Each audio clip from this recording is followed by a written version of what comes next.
post-fight 91, right here on the RRT Boxing Show. I am your host, Mr. A. Thank you for tuning in. New viewers, thank you for finding the channel. I'm glad. Hope you become new subscribers by the end of this segment. Stay tuned in. Worldwide Boxing Talk. Best we can right here from Anaheim, California.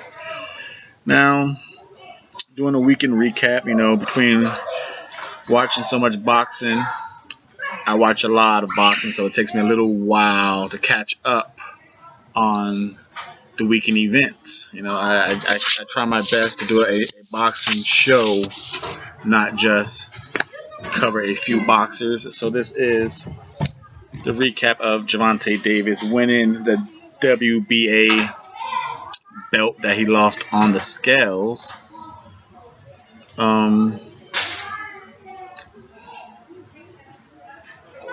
What can you say? What can you say? He did what everyone thought he was going to do. He whipped the shit out of Cuellar. Now, he did it looking really good. His uppercut counters to the body, his foot movement, his speed, his in and out attacks on offense looked really, really good. Looked really good. It took him out in 3 rounds. He showed a little waist movement. What I did like, and I really liked it, was and the commentators mentioned it himself, that he didn't really show that cockiness, the flamboyant attitude in the ring. He was all business. So whether that's Steve Cunningham's doing, but I think that suits him really well. And of course, everyone's talking about him and Lomachenko. I really don't care for that fight. It's in the future, sure, but right now, at this point in his career, everyone else, we want to see unification bouts and undisputed champions. Why even mention Tank Davis and Lomachenko, man? 2 different weight classes now. Let it die, let it be. If they somehow bring it back up a year or 2 from now, then fine, we'll live with it then. But right now, it's a waste of time to talk about it. I would love to see a Tank and Farmer. They built it up for a reason. That was supposed to be a unification bout already. And they if you follow the history of Mayweather Promotions and what they were doing, they were already trying to set up a Billy Dib and Gervonta Davis fight. But Billy Dib's opponent couldn't get into the country, so that messed up the whole fighting timeline.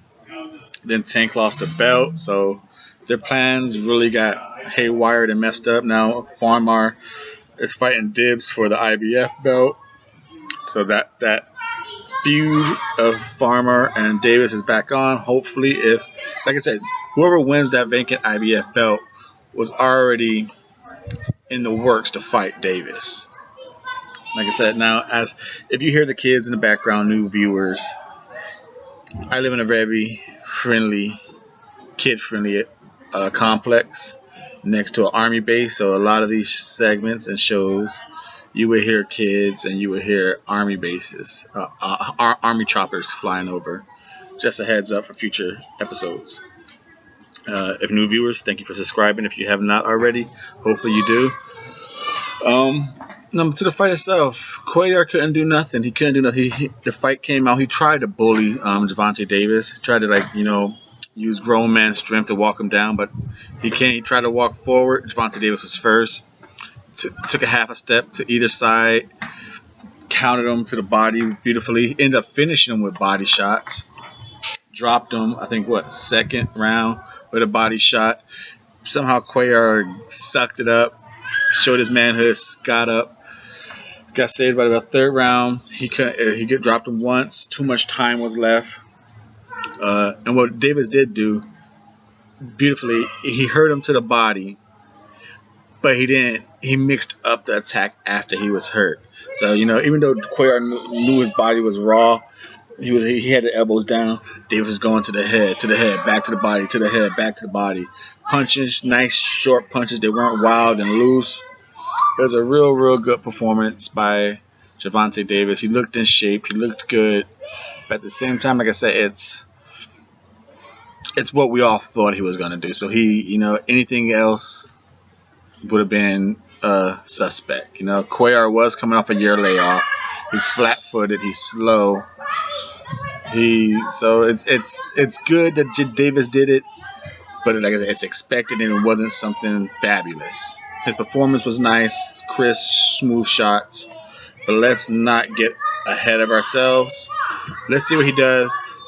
If Billy Dibb wins that fight, it's gonna be easy. It's gonna be even worse for Billy Dibbs. If he could do what he did to Cuellar to Farmer, then we can start talking about Gervonta Davis. Until right now, you did what you were supposed to do. Amir Khan did what he was supposed to do against Phil Greco, and no one's really giving him like, oh my goodness, you know. So let's like I said, this is the Double RT Boxing Show.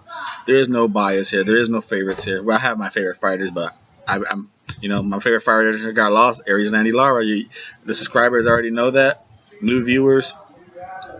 There's no bias in here, man. My fighter got lost, and I gave it to him. And just like right now, if Billy Dibb wins that fight, it's going to be worse for him. If Farmer could win it, great. We'll see that. But yeah, Khan did this to Greco. Are we really celebrating that much? No, we expect that. So let's not get too happy on Khan. Gervonta did this to Cuellar, off a year layoff, flat-footed, slow speed. Let's not get ahead of ourselves.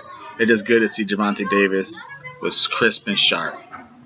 That's the truth of the matter right here on the Double RT Boxing Show. The Double RT Boxing Show, the Ready Talk Boxing. Thank you for your support. Hope you subscribe, new viewers. And everyone, thank you for your time.